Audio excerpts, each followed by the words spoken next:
Hey, welcome back, everybody. HSC podcast number 11. Got Big Box Steve, got Fresh Wes, and we got Big Smooth Derek. This week, we're talking about one of the most exciting times for the year for me. I don't know about you guys, but I love March Madness. And tournament starts tomorrow. Well, technically the play-in started today, but all the big stuff starts tomorrow. So before we jump right in, we're going to talk about our brackets. We're going to talk about potential upsets. If we have some time, hopefully we can get into a couple of the NFL free agent moves. So is there a more exciting sporting event than the NCAA tournament?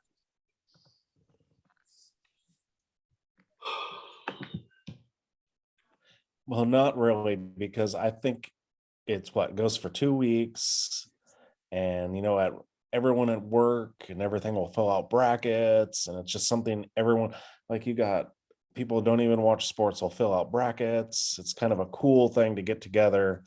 It's starting off like tomorrow's St. Patrick's Day, and it's the opening day. So I know when I was younger, in my early 20s, this was huge because it would be like watching basketball all day, then you go and party at night because it's St. Patrick's Day time. And I don't think you can, because it's just so many days too. It's captivating. Yeah, even with as good as the NFL playoffs was this year, which in the last few years, I don't think the NFL playoffs has been exciting for me. I still get more excited, I think, for the tournament because I like that, when you say longevity of the tournament. I also really love that, these guys, they've been playing all year and it comes into a tournament style, win or go home. I mean, I think it's pretty exciting. How do you feel about the tournament, Wes? Yeah, it's special when it opens on St. Patrick's Day. I was just watching the Rutgers Notre Dame game. Just ended, but in the last minute, the Irish are playing, and they announced it's St. Patrick's Day, and I'm like, no, it's not. And it's like East Coast, Right. And so a couple minutes later, Notre Dame wins. So exciting. Luck of the Irish for the exciting day for us Irish, I guess. But yeah, it's a special time of year. Tomorrow is going to be there's going to be a few upsets, and there always is. So I think that's the other thing that I think is really cool with the tournament is that you have these teams that don't normally get to play against these other high level teams, high level conferences. They're coming in, they look like big underdogs, but it's college basketball. It's you've got a big range of different athletes, right? You have a big range of how good the players are. So anything can happen, right? Yeah. And it's not at the pro level in that same sense, where even though you get some wild games in NBA and NFL, the top seeds generally do pretty well, especially in the NBA. When a team goes 70 and 12 or 13 in the win 70 games in the NBA, they're usually going to be go to the championship, right? They're going to play for the championship. And so I think there's an exciting part about that, where you have all these lower rated schools, smaller schools that can win out in their own conference championship and get into the tournament with a chance to win the national title. And the other thing I like about it is that you got a lot of these seniors, kids that have played 4 years in college, especially at some of these smaller schools, that it's kind of their last chance because they're probably not going to the NBA, right? And it's that that last moment for them, and they're just playing their hearts out, and you see it in the games. It's pretty exciting stuff. So go ahead, Wes. Yeah, and supposedly there's a lot more upperclassmen in this tournament playing. Even a team like Kentucky, which has always been one and doners, they're loaded with upper class up-class players. So it'll make it. I like it because I remember watching the one and doneers against some of the older players, and it's like you got a bunch of little kids playing, grown men, and so it's going to be interesting to see like that sort of contrast, like more older players, more experience, hopefully better basketball, like knowing, just not isolation and play. Let's actually see some plays being run. So, well, that's the other thing you see, right? When you get teams like, Davison and Yale and, these schools that they do run some offense, right? They are running plays. Some of these big upsets, who was it? Like Princeton, UCLA, was that who that game was? Where they just kept running the back doors on them and just killing them on fundamentals, and that can happen, right? So I think there's somebody said about that, and then you think about the older days when the real good teams when we were in that age group.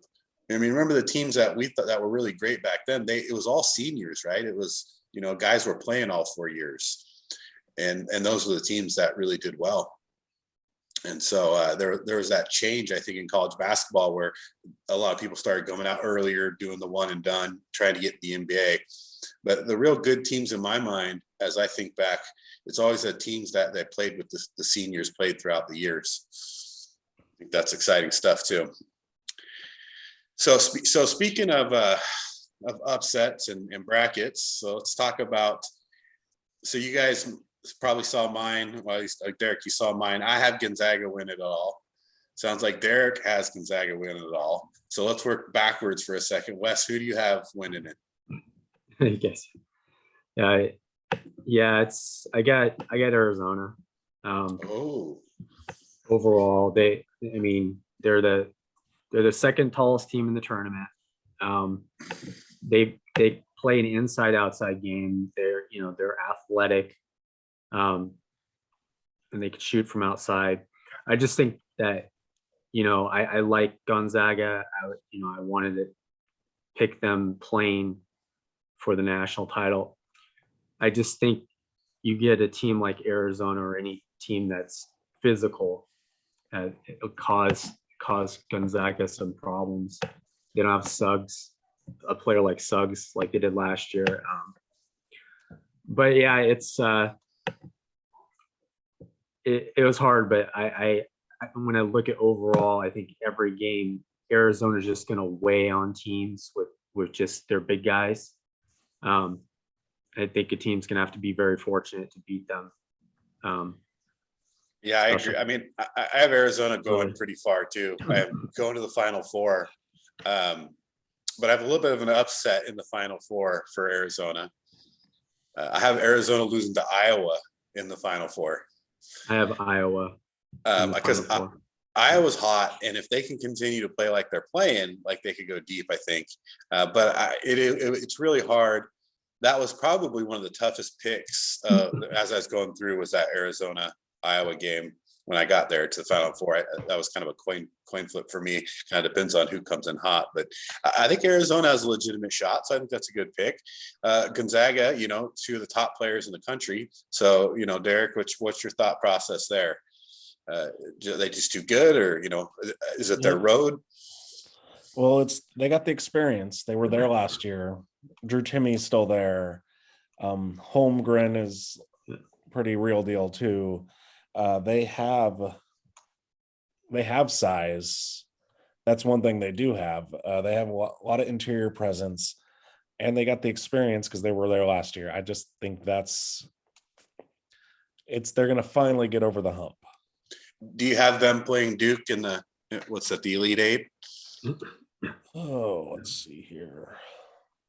Because I think one of the reasons I had Gonzaga is that I didn't think they had much of a real tough road to there. I think I have them playing Arkansas in the Sweet 16, which is a tough game, but Boise State, Memphis, whoever wins that game, I think it's an easy win for Gonzaga.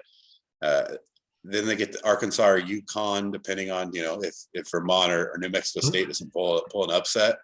But besides the Duke game, I just think Gonzaga has a pretty easy Well, road. yeah, I have Alabama beating Duke because Duke hasn't been playing that well. Right. in the last- I have them playing, but I have Duke winning. Do you have Duke and Alabama, Wes? I have Duke winning, Beating beating. Alabama? Let me look here. Yeah. So Yeah, that was a tough one. I thought Alabama could win that game too, Derek. I think you might be right there. It just depends. Duke, they are a tournament team. They do well in tournaments. Obviously North Carolina gave them that loss in the ACC tournament, but Duke's still a tournament team. They have plenty of experience. That's going to be a good game, I think. I like to see that one. So. Let's go now. Move backwards. Final four. So, Derek, who's your final four? My final four is Gonzaga, UCLA, and Tennessee and Creighton. Wow. All right. You got a 9 seed in Creighton, but Tennessee's tough. I have them going to the Elite Eight. No, Sweet 16. I'm sorry. So Tennessee, and then let's see who'd you have? You had UCLA. You said Yes. UCLA is definitely tough. I think that St. Mary's game is going to be a tough one for them. I don't think St. Mary's gets out of the first round. You got them losing to Indiana, huh? Yeah. That's an upset, right? St. Mary's has played a good season. That's one of those teams I feel like they gel really well, and they play as a team, and they're going to be tough to beat. Yeah, they're definitely like Gonzaga. He's been building that program for years. They got right. a system. They know what they're doing when it comes to recruiting. They were bringing a lot of European players over earlier. So make a case for Creighton, Derek. How does Creighton make their way to the Final Four? You got Kansas in that bracket. You got Wisconsin, LSU, Iowa. Well, there's a few things that I always look for when I'm filling out my bracket. We talked a little bit about experience. I also like 3-point shooting and defense. And Creighton has very good defense. They're going to slow the game down. They're going to make it tough for you to play. And that, a lot of times, if you're an undisciplined team, will kind of throw you off your game. And I think Creighton, what were they? They were... I mean, Creighton's a good team, and they got tournament experience, right? Creighton's in the tournament often, and they've done well in the tournament in the past. My downfall for Creighton was I don't think they beat San Diego State in the first round because San Diego State is a little more solid team, in my opinion. So it's going to be tough. Well, the Creighton has one of the best defenses in the nation. They have lots of great rim protecting, so you're not going to be able to go inside on them. So you will have to be able to shoot the three to beat them. And I just think they're going to play more disciplined, and that's how they're going to make it to the Final Four. Yeah, that's a great pick. If they're in the Final Four, we're like, hey, Derek's on a roll there. Which again, this is the cool thing about the NCAA tournament, right? Like a team like Creighton can definitely go to the Final Four, regardless, of who's in their bracket. So, Wes, who's your Final Four?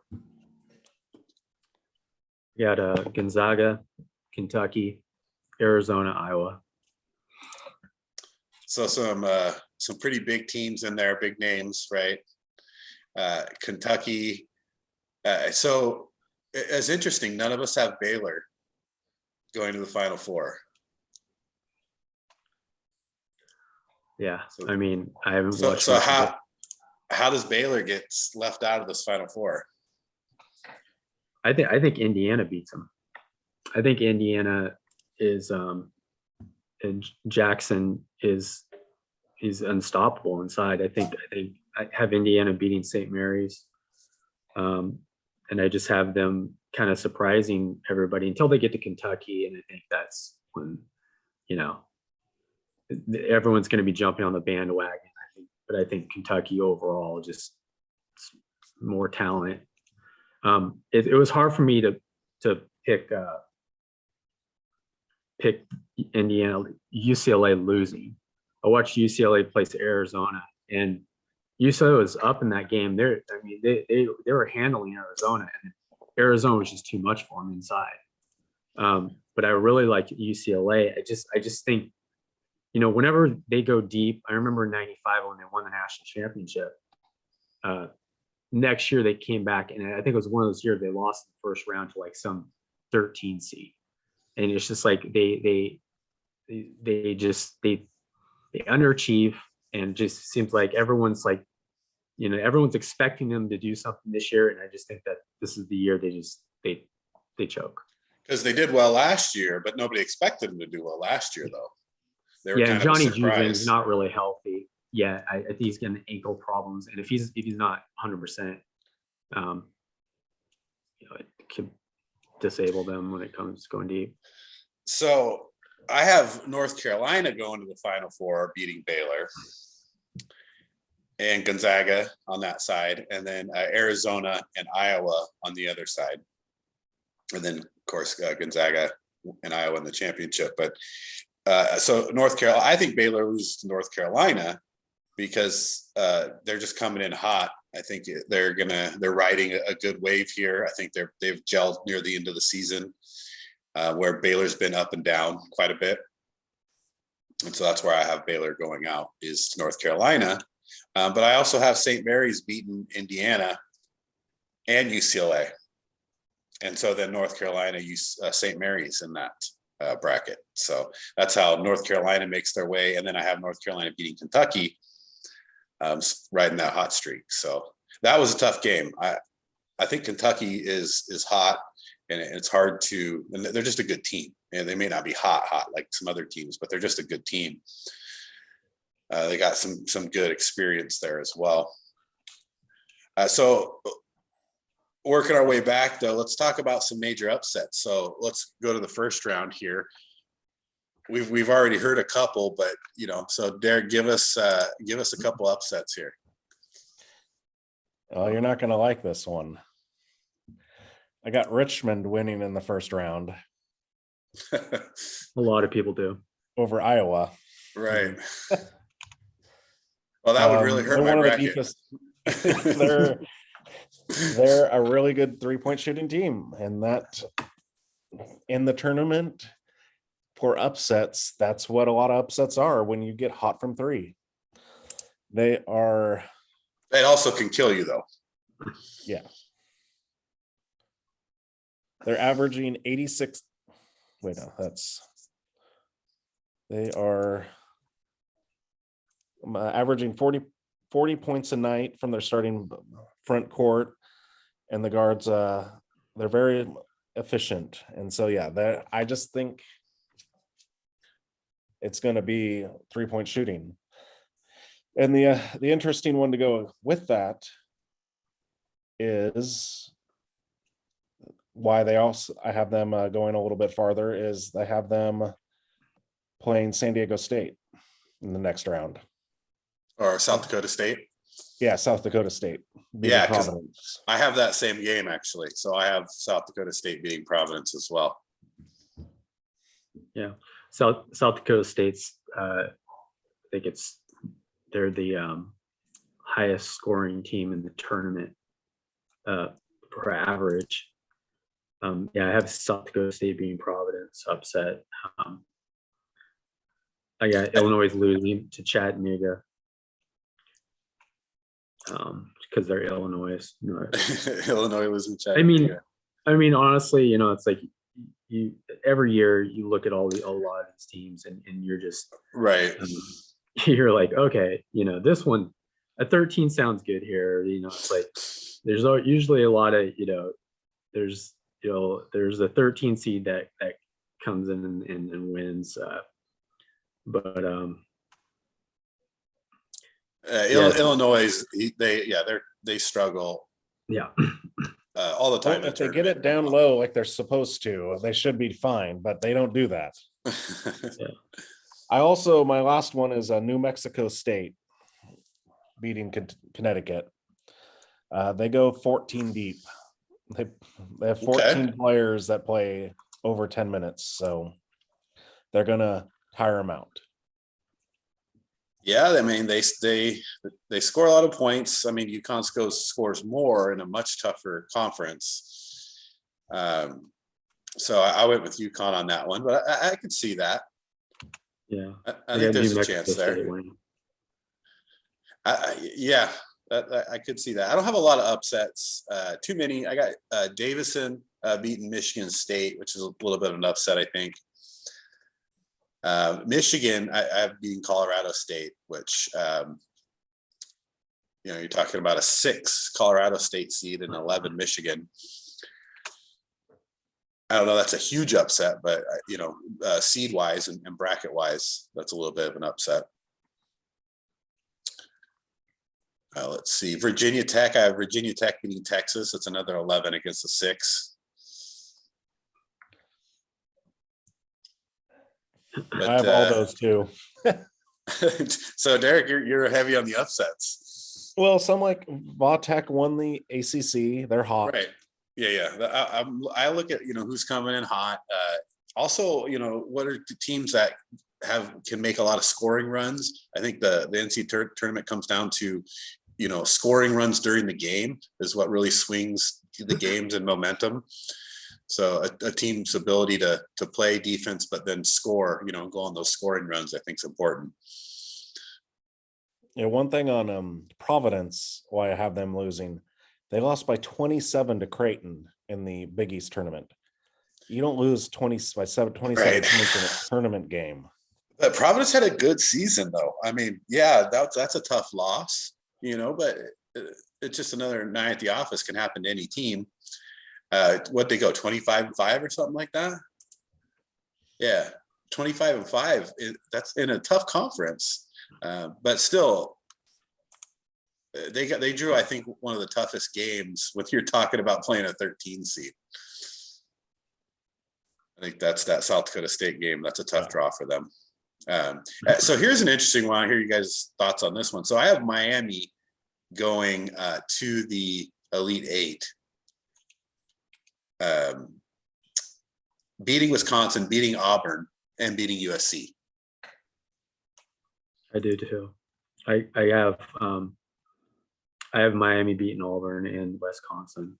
I think they're kind of hot right now. I think Wisconsin, likes to play. It likes to slow the game down. I don't think that's going to work against Miami, and I think they're going to surprise Auburn.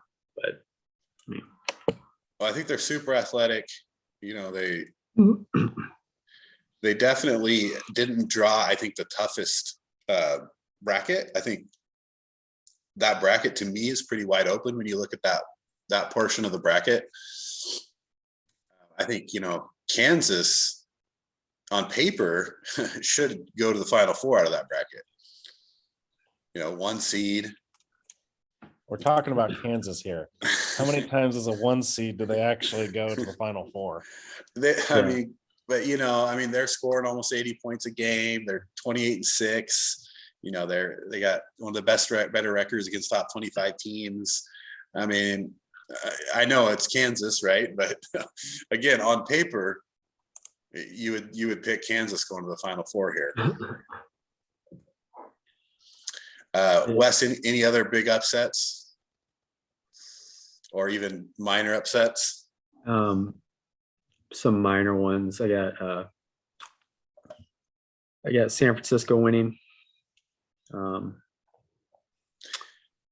can see that. Yeah, San Francisco's pretty good. But Murray State's 30-2, though. I mean, man, what a year they had. Yeah, I mean, and they have the longest. I think they have the longest winning streak in the NCAA right now. And they have some good tournament experience. Yeah.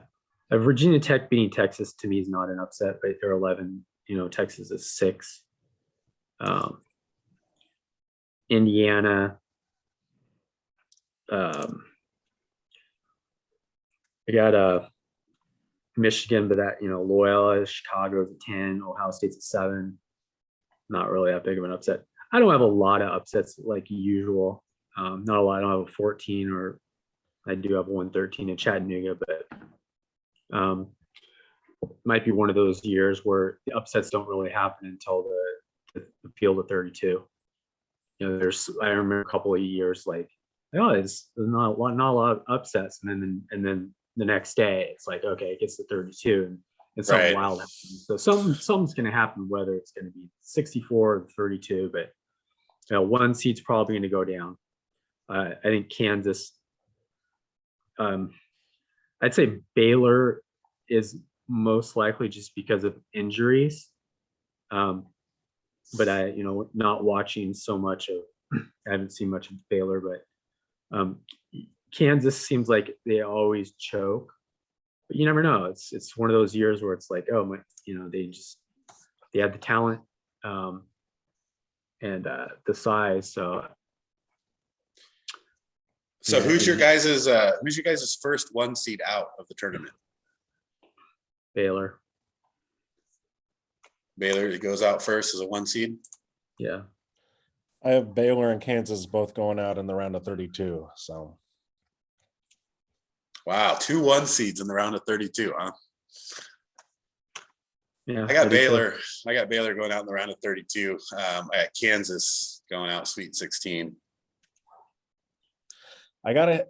Kansas is going to play Creighton, so they're going to have to lose. They have to, yeah. One team we didn't bring up, or Wes mentioned them, but you think of all the like small schools and they like a VCU or a Florida Gulf Coast, they keep coming back and keep doing well. Loyola Chicago. You can't, they seem to have a nice run every year. They do. And that experience means something, right? They got Sister Jean. Yeah. She's like over 100. So although the problem for Loyola Chicago, because I really wanted to pick them to win, is that I think Ohio State is a team that is a little underrated just because they had some struggles throughout the season. I think they still have a really solid group of kids and can make some noise. And so I think that's where I think Loyola Chicago loses out here because of tough seeding. But I'm not saying it wouldn't be great for them to win, but that would hurt my bracket. So I got to say Ohio State because I have Ohio State going pretty far. Actually, I have them going to the Sweet 16. Actually, no, I have them playing Arizona in the Elite 8. So that's kind of a sleeper for me was Ohio State. How about Purdue? I really wanted to pick Purdue to beat Kentucky in that bracket. Being that they play Yale, which I'm pretty sure is a win, and then I'm not really high on Virginia Tech or Texas. I think still Virginia Tech beats Texas, but then I think Purdue kind of walks into that Kentucky game. Yeah, Jaden Ivey is, has the potential to be the most outstanding player in this tournament. It was really hard for me to not pick them to actually even not just get to the Final Four, but they get to the Final Four, they can win it all just because of Jaden Ivey's special player. I think he's a little dinged up. He took a fall I think in the Big Ten championship. We'll see how his back is, but he's potentially, he has the potential to just really just light everybody up in this tournament. Yeah, and when you have a star player like that gets hot, your whole team feeds off that. It's really hard to game plan, for a star player who's playing at a high level. And so that was a fear for me of Purdue. Even though I have them Kentucky winning that game, that was another one of those games where it's like, man, I think Purdue could really win this game. Which with my picks of Baylor losing there and maybe Purdue beats Kentucky, you're right. That kind of puts them right in the mix.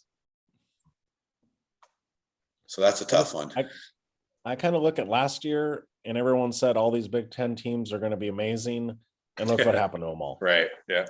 I can't Yeah, trust the well, Big Ten until they show me. It's Yeah. funny. It's like they're almost every one of them. There's 9 Big Ten teams in the tournament. Yeah. Yeah, it's like you think about it, because it's like, oh, it's, which Big Ten team am I going to pick in the Final Four? Well, yeah, that's the thing. They could all just choke. I mean, because you got a team like Miami comes in. Yeah, Miami's so athletic. I mean, I always scores a lot of points, but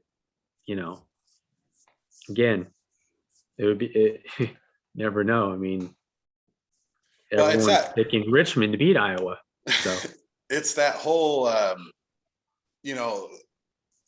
the conferences, right? It is the Big Ten.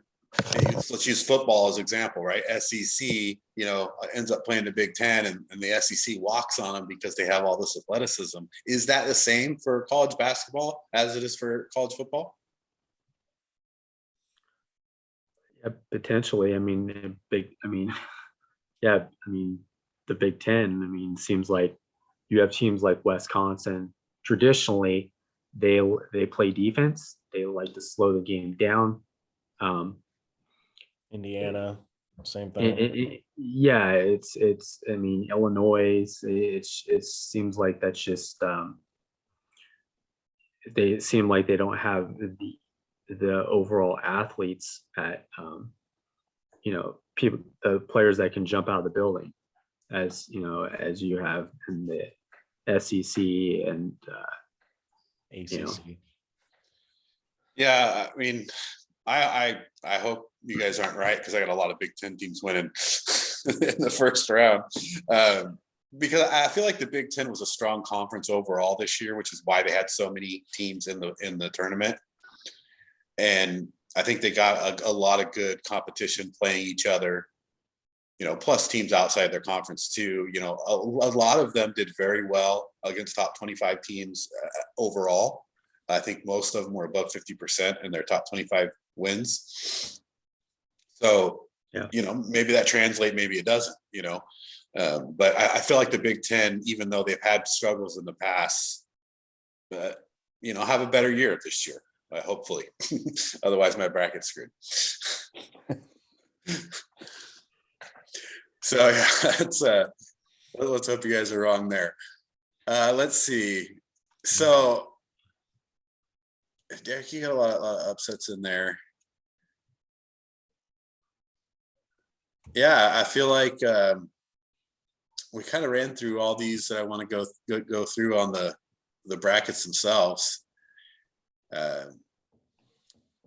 So we'll see how this plays out. We'll be able to jump back, try to get more podcasts in it and keep everybody up to date, see where we're going here. So excited for the tournament. Can't wait, man. It's just my favorite time of year. But let's talk real quick about some free agency happening. We talked a little bit in our last podcast about NFL updates, but a lot of things are happening in the NFL right now. So let's switch gears just for a few minutes, and let's talk about some free agents. First, I want to know how you guys feeling about Chandler Jones. I think that's a good signing for the Raiders, and they did get rid of Yannick, but now they got Chandler Jones, one of the best sack guys over the last 10 years. So how you guys feeling about the Raiders so far? Well, Chandler Jones is also really good against the run. And so that's the thing is, I loved Yannick. He did great for the Raiders. Once a Raider, always a Raider, but he wasn't that stout against the run. So now you bring in Chandler Jones. They're going to be playing a lot of 3-4. Their defensive coordinator likes to switch up a bunch of stuff. So that works out best, because now you can put Chandler Jones can be put a 3-4 or a 4-3. So can Crosby. It helps with the better moving them around. And now it's like, well, you have Herbert, Wilson, and Mahomes. You got to get after them. And so, yeah, and that division's looking like going to be the toughest division in the NFL at this point. And then they traded Yannick for Rock Janssen, who's a starting corner, Right. which they needed. So that worked out. Yeah, and he's solid too. So yeah, he's a good one as well. And then so Wes, Jacksonville makes a lot of these moves and it's getting a hard time, right? Spending a lot of money. How bad or decent or good or what do you think about Jacksonville's free agency right now and how much money they're spending on these players are getting? Well, I mean, when you're Jacksonville and you already have, you're talking about a franchise that almost every year they play all these stupid games in London almost for me because Jackson, they want to move Jacksonville to London. And I think it's like wow, it's like, well, it's what's wrong with Jacksonville? I mean, freaking Florida. Anyway, if you're gonna move a team to London, I'm sure every team in the NFL is gonna love that. Hey, we got to go play in London, like especially when you get teams like Houston and Indianapolis, you have to go play a London game or whatever. I mean, Jacksonville, as far as the whole Urban Meyer thing and just the dysfunction within the organization, it's not a good philosophy, to try to build your team through free agency. You want to build it through the draft. You want to make some smart moves. There's too many teams that they've stuck for a long time. So it's like, okay, well, our philosophy is we're just going to go out and get big name players. It just doesn't work. You look at the Washington Redskins. Look at Snyder. Look what he's done. It seems like that was his philosophy. We'll just draft. We'll try to just get big names and then you screw up your salary cap and then you got to dump players. It just doesn't work. Yeah, and they didn't get a whole lot of big names either. I will tell you. You look at Christian Kirk, right? They paid a lot of money for Christian Kirk. I personally think that's a good pickup. I know that he may look overpriced, but he's underutilized in Arizona. He's got the tools. I think that's going to be a great player for him. But then you're talking about like Zay Jones, Evan Ingram, Brandon Sheriff, Foyle Lucan. There's a lot of money on a lot of players that I don't know. I don't think are great players. And they released Miles Jack. Right. Yeah, and I liked Zay Jones. He did well with the Raiders, but he's a fourth receiver, and you're paying him 3 years, $30 million to be your fourth receiver. Brandon Sheriff, that one's nice. You need to get an offensive line for Trevor Lawrence. That works. I think the way they do that, they can now, if they picked up some offensive linemen, they can work on Aiden Hutchinson for the number 1 overall pick. They don't have to be pigeonholed. They could even trade out of the first pick, get more picks. Yeah, that's the thing. It's like they didn't get any. They got high. It's like in Major League. It's like, I thought you didn't have any high priced talent. No, he's not. It's not talent. It's just high priced. He's just high priced. It's high priced.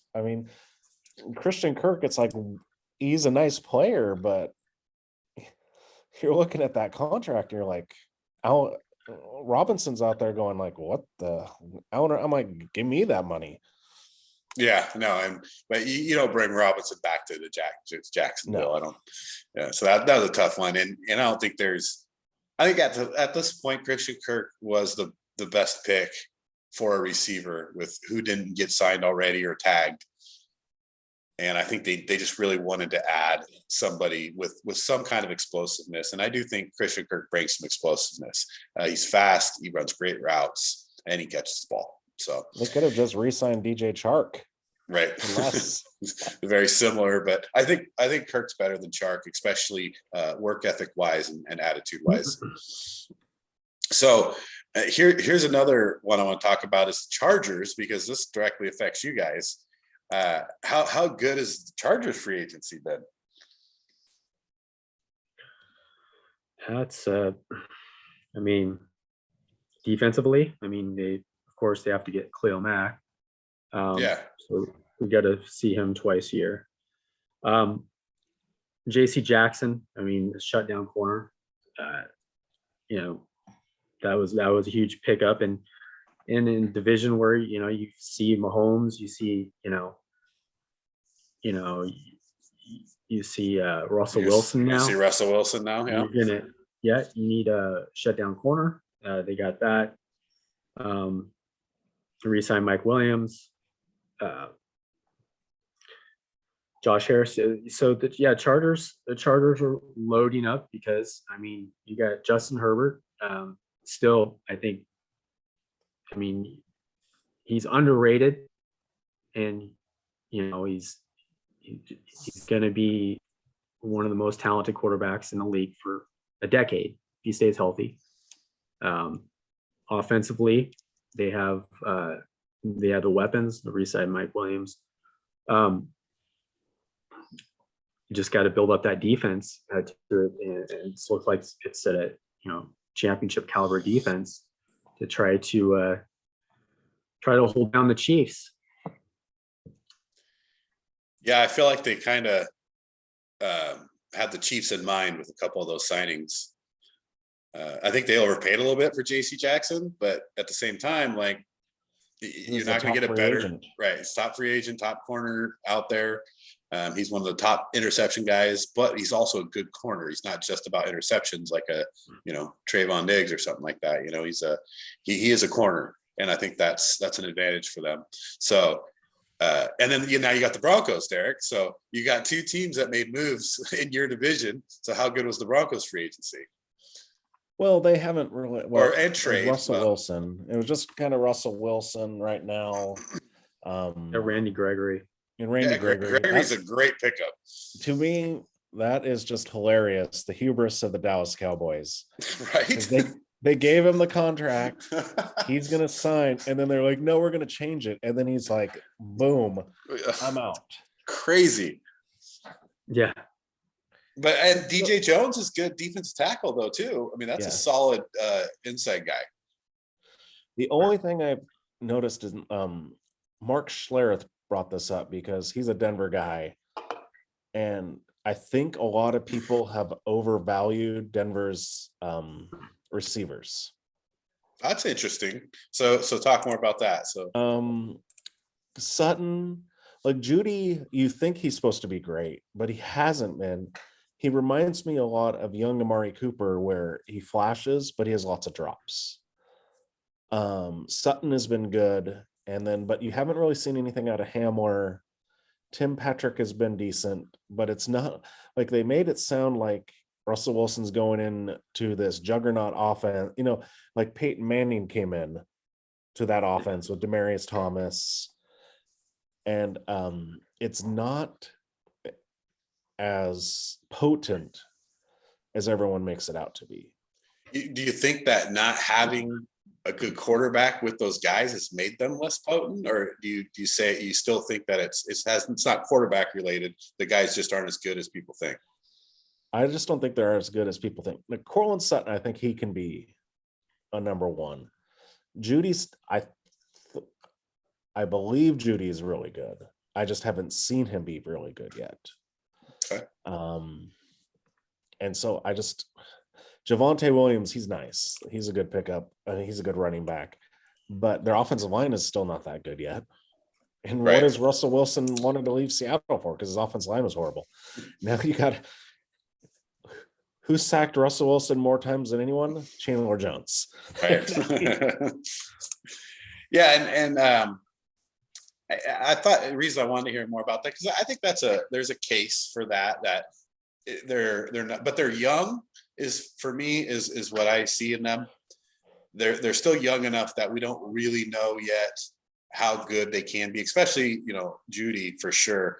And I don't think they've had great quarterback or offensive scheme to really highlight what they're good at either. So I could go either way on that. I think adding Russell Wilson adds a dynamic for them that they haven't had before, especially with his accuracy. And so I think that we'll find out, you know. I mean, I don't think they're a juggernaut. I don't think they're Kansas City per se when it comes to offense, but you know, I think adding Russell Wilson is going to make a difference. What do you think? Do you think a Sutton and Judy are better than Lockett and DK Metcalf? Yeah, probably not. I mean, you got to look at those two as pretty solid receivers, but also again, DK drops the ball all the time. But Russell Wilson is so accurate and so spot on with those deep balls that you give him a foot and he's putting it in there, you know. So maybe that's all Judy needs is somebody to put it in his breadbasket, you know. And because DK drops just as many. They better get some offensive linemen because he's not going to be able to be taking deep drops with all three of those teams having amazing. Yeah. So with all that said, Wes, who wins that division? I know you want to say Raiders. Oh yeah, you know, boy, let me look at the schedule. I mean, honestly, because honestly, that's what we could actually come down to as far as like, you know, the schedule. Well, KC won the division, right? So they're gonna have the hardest schedule. Yeah. I right now I'm leaning towards still the Chiefs, just because, you know, their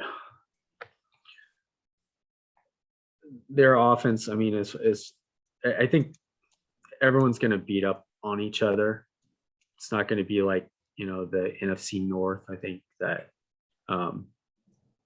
even though the Chiefs aren't making a lot of moves, free agency, I think they'll probably have the edge. I mean, the Chargers would be the hot pick, but yeah, I have to look at the schedule.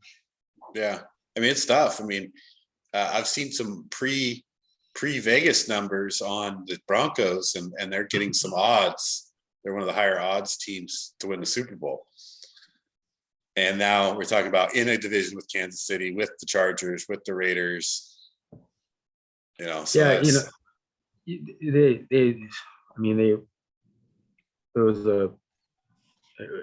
it was a lock that Aaron Rodgers was going to want to go there, and so he doesn't go there, and then the very same day it's like, okay, we'll just, you know, trade for Russell Wilson.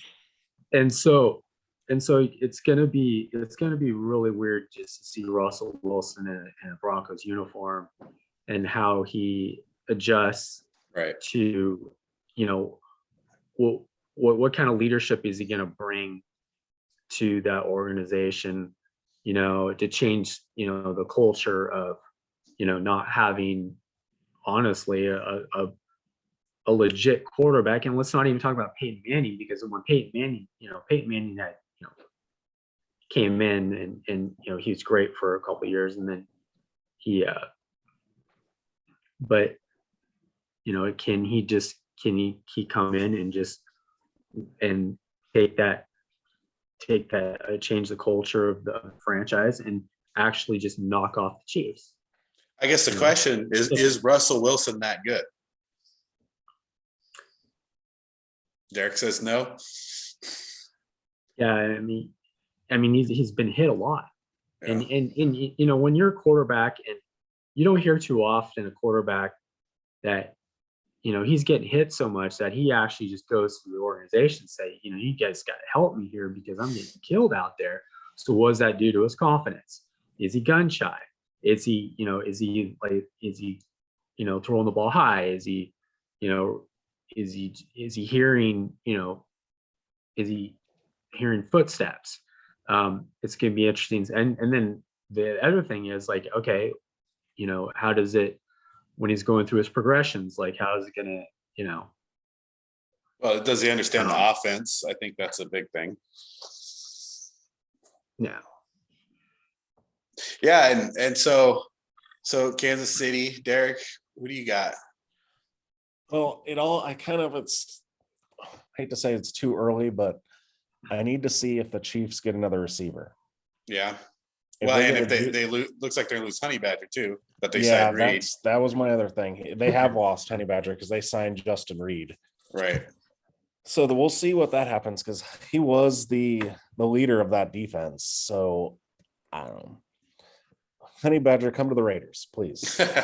But I think it has to do if they get a Juju Smith Right. as like a second receiver, or just like, and I hate to say it because I hate when the rich get richer, a Jamison Williams falls to them in the draft.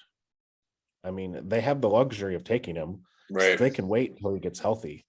But if you imagine him, who should have been a top 10 pick, going to the Chiefs along with Hill and Kelsey, that would be crazy. But Yeah, there's right still some to now, play out. Yeah, I'm still leaning Chiefs right now, but if they don't improve the receiver core, then it's going to go Chargers. Yeah. It's hard not to think that the Chargers, with gelling now even more with Herbert as the leader, you know, coming into his own even more, keeping some of their good talent, adding some great talent on defense. It's kind of hard to believe the Chargers don't have a legitimate shot there at that division. So at this point, I'd pick Chargers as well. But it's hard to count the Chiefs out because, you know, they're just so talented on offense. And so you just never know with the Chiefs. So that's a tough one. And then what Wes said, they all are going to beat up on each other. They all don't like each other. They all kind of play each other tough. I mean, like we talked about before week 17, should the Raiders go for a tie against the Chargers? And then it happened and they're like, no, you're the Chargers. We're not going to let you go to the playoffs. Right. That's going to, you know, that's what, you know, just in the motive, you know, that's the thing about Mahomes is, you know, it's another motivating factor. You know, now you have everyone saying, oh, hey, you choked in the AFC championship, you choked in the second half of the AFC championship. You know, is that a motivating factor for him to come out and just start, he's just going to light up, you know, the AFC West enough where they can win the division.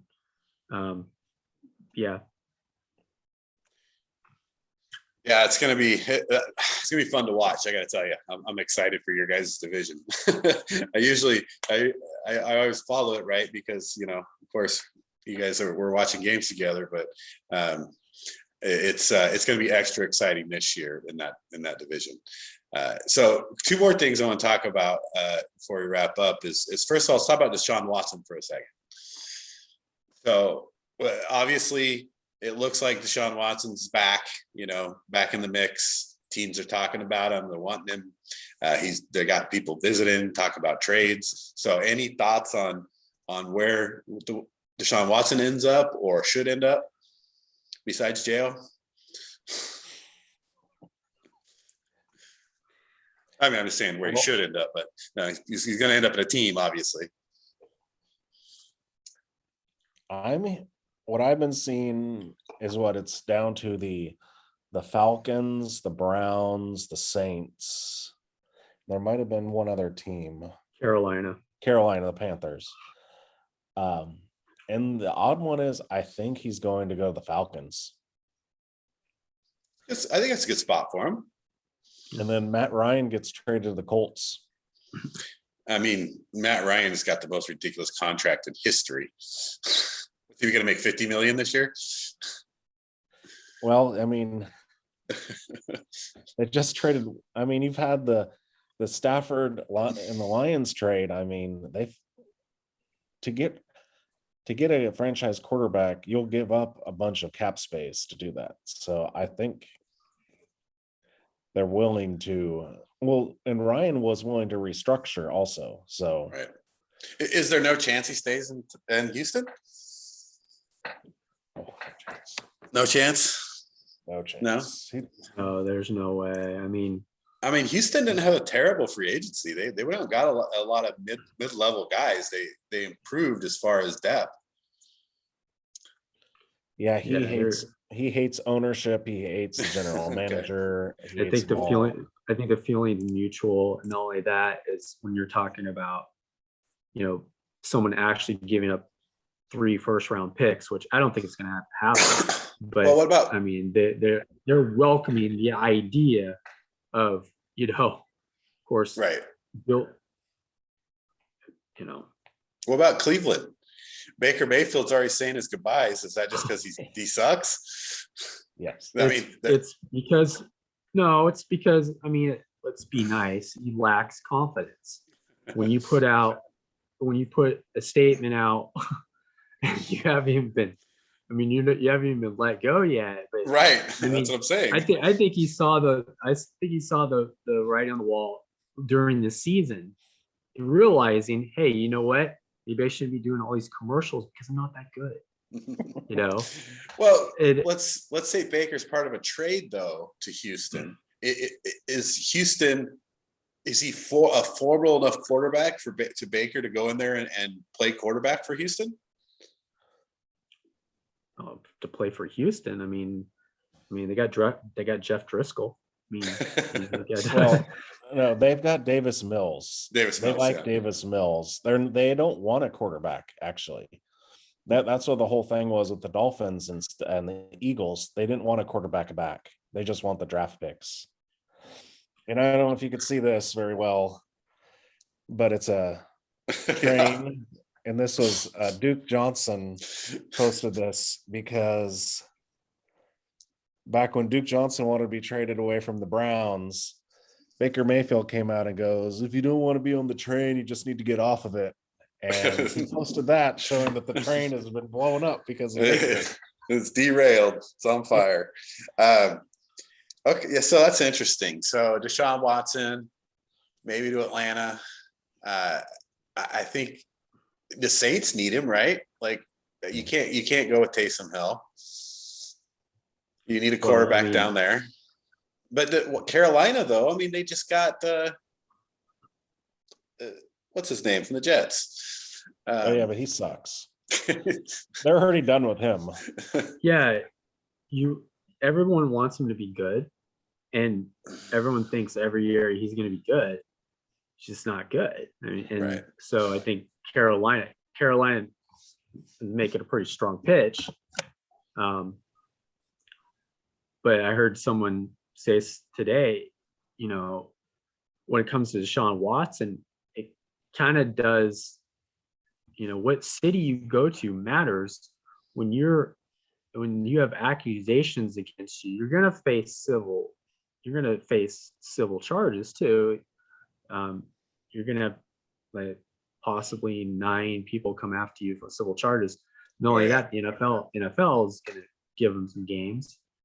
So anybody that's going to pick him up, you're going to lose him probably for at least 6 games. Going to Atlanta is a lot different than going to Charlotte. When it comes to culture. He's from there too. Yeah. So I guess the last thing I want to talk about Deshaun Watson, because it's obvious. So there's a lot of places he could go, and it sounds like he's going to have to move. I heard an argument on ESPN that I don't remember who it was, but they were talking about one guy was arguing that Deshaun Watson is not a top quarterback in the league. So I want to get your guys' opinion on that. Is Deshaun Watson a top 10, top 5 quarterback in the league?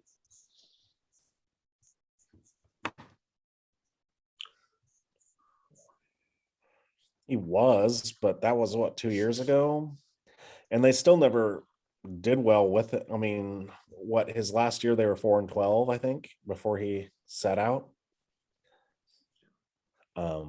He should be. I mean, statistically, he is. Huh? Statistically, he is. Yeah. I mean, you can't argue his stats. His stats, you look at his overall stats, they're as good as anybody's for that time period. But do you look at it this way? If you put Deshaun Watson on the Falcons, is he any more productive than Matt Ryan? That's a good question. I think his mobility helps a lot in Atlanta. But yeah, that's Matt Ryan's also a pretty good quarterback. He's getting up there in age, but You can't take a lot away from Matt Ryan. So yeah, that's tough. I think you go to a place like New Orleans, though, that's a big difference. You go to a place like Carolina, that's a big difference. So he could be effective. Carolina's trying to stop McCaffrey.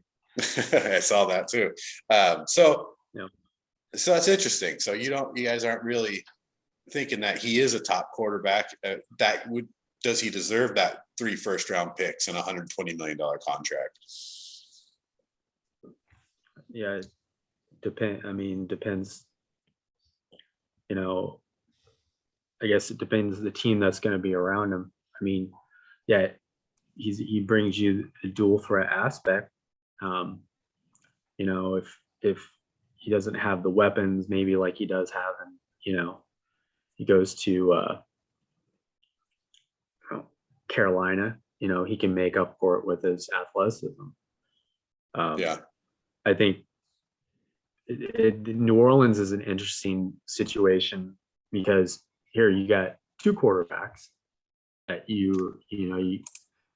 I honestly I thought they should play them all at the same time because Taysom Hill is not true. You know, you shouldn't put him under center because Jameis Winston can get the ball down the field, even though he might throw a lot of interceptions. You're going to scare a lot of teams just having Taysom Hill on the field because he can throw the ball, he can run the ball, he can catch the ball, and it would make them dangerous. But now you have 2 quarterbacks, and I don't think they like either one of them. And so I think Deshaun Watson going there makes them a championship contender, especially in I guess, easier path to the Super Bowl in the right. AFC. And boy, is he going to do well in New Orleans.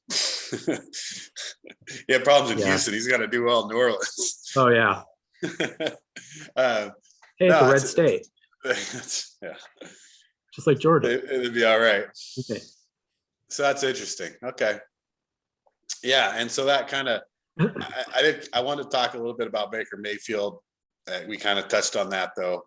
It seems like Baker's admittedly on his way out by his own accord. The Cowboys and the Browns, last topic. Did the Cowboys just shooting themselves in the foot? I mean, and then do the Browns, are they helping themselves at all? Like, where do these 2 teams sit? I mean, Gregory goes, obviously a Cooper was probably a cap thing, but still, then you re-sign Gallup for a bunch of money. Yeah, 5 years, $57 million. Gallup was hurt all last year, and he's not a proven receiver at all. Amari at least was proven to a point. Oh yeah. Yeah, Amari was costing him $20 million a year, though. Right. The whole thing is everyone already knows you don't pay a running back, and that's what screwed them. Ezekiel Elliott's contract screwed them up. And I mean, they've already seen that Tony Pollard came in and was playing better, but they can't cut Elliott because of the dead cap money. So they had to get rid of Cooper.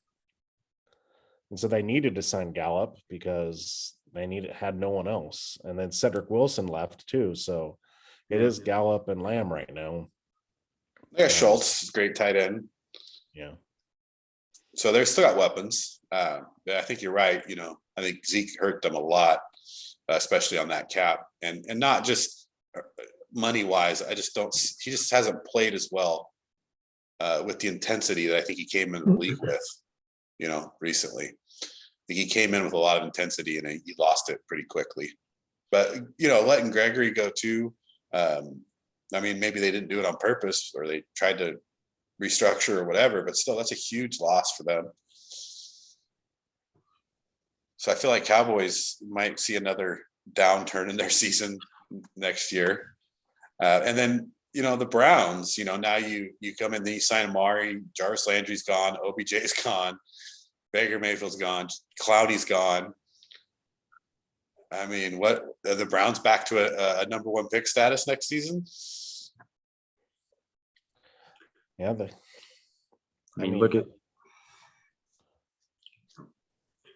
Baltimore is going to be back. Cincinnati, just they're just in the Super Bowl. And So, Trubisky in Pittsburgh. Trubisky's going. I know. I mean, who saw that Watch one out! coming? I mean, Watch out! Big Ben gone, Mitchell Trubisky, your buddy, in. But when you play for an organization like that, where there's stability, and you have a coach that's been there, and he knows your limitations when you're coming in, he's going to protect you. He's going to protect Mitchell Trubisky with the good running game. They're going to do everything there, to get weapons. It could completely change his career, which I'm not going to put money on it, because to me, it's a Carson Wentz situation. Look at Carson Wentz. I mean, talk about how a great situation that was. And then you got a guy that goes in there and he just can't get it done. He makes too many mistakes. So that division, I think, the Browns potentially could take a back seat in that division if they don't hit a home run with someone like Deshaun Watson, which I don't think that's going to happen. I don't think he really. I mean, all these 4 teams are courting him like he's back in college. Like he's coming. He's in high school. He's going to college. Like, hey, come to our school. Do you want to go play in Atlanta, New Orleans? Do you want to go play in Cleveland? I mean, 2 + 2 = 4. I mean, yeah, Cleveland. Who would want to go to Cleveland? Right. Cleveland, I think to me, it's so interesting with all the top picks they had, all the great players that they've had throughout the last few years, and just they're one of the worst teams record-wise since the year 2000. And you're talking about some bad teams out there, and Cleveland was one of the worst. I think maybe the worst as far as record.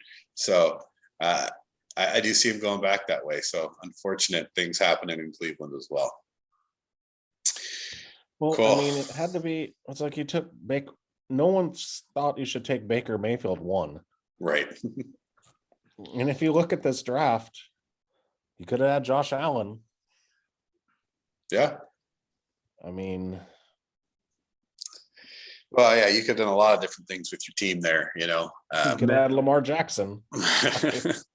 yeah, and you draft a quarterback number one in the draft, and you look at him and he doesn't have that. He doesn't even have near the arm talent as someone like a Josh Allen. No. How do you make that decision?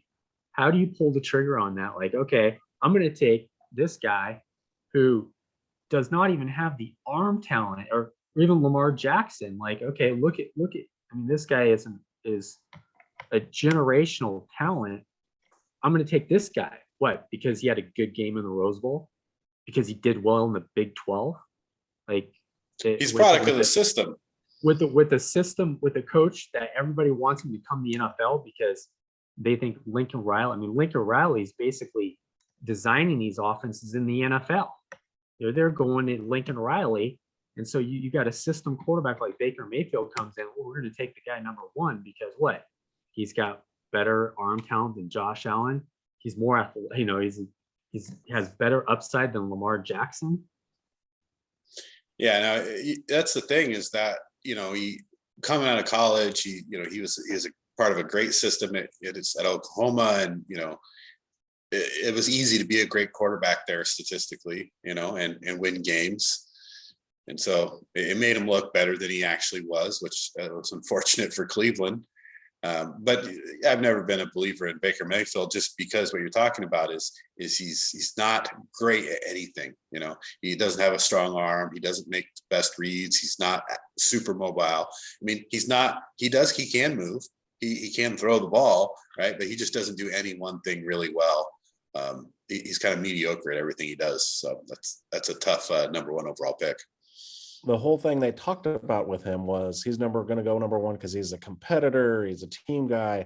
And now look at him now. He's whining and sending stuff like, goodbye. Right. And wow. And they're even talking like the Browns want to move on from him because he's acts like a child. Yeah. You don't want that as your number one pick. Yeah, that's tough. So we'll see what the Browns do here. I think they got to make some moves. So I think it's going to be interesting to keep an eye on the Browns and see what happens here over the next few weeks coming up to the draft and what kind of moves they make. So, all right, well, let's wrap it up here.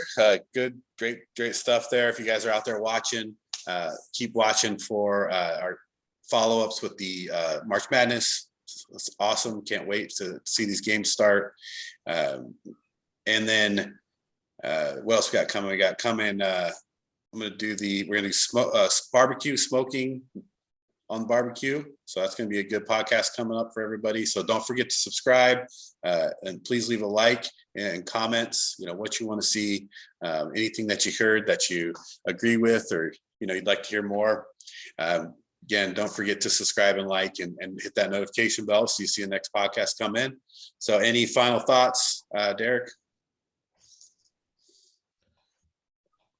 Watch out for Indiana. Mike Woodson's their head coach. And that means defense. So you heard it here. Derek's calling Indiana. Wes, final thoughts? Yeah, Jackson Davis, I mean, he can jump out of the building. And watching him against Wyoming, and it wasn't even fair. And I heard a stat that he hasn't taken a 3-point attempt, I think, all season. But, I mean, I had to back up the TV. I'm like, no, this is impossible. Like, that is impossible. An actual player that is like, you know what? I'm just going to rely on my post game. Well, you know who his dad is, right? No. Dale Davis. Oh, of course he's not taking three. You can't even shoot free throws. Did we see Dale Davis in Las Vegas? Yes, we did. Yes, we did. That's right. Vegas. He's a giant. Yeah, he's a big guy. Yeah, it's crazy. Jackson Davis don't look that big, but he plays big. He can definitely play above the rim. Yeah. So I think Indiana has the potential just because of him to do some damage in that bracket. That'll be our game. That'll be the first game we got our eye on, right? Because I'm on St. Mary's. For me, it's Iowa. I need to see Iowa lose the first round. Man, if Iowa loses, my bracket's done. So that's going to kill me. So that better not happen. All right, guys. We'll see you next time. Thanks for watching. Don't forget to subscribe.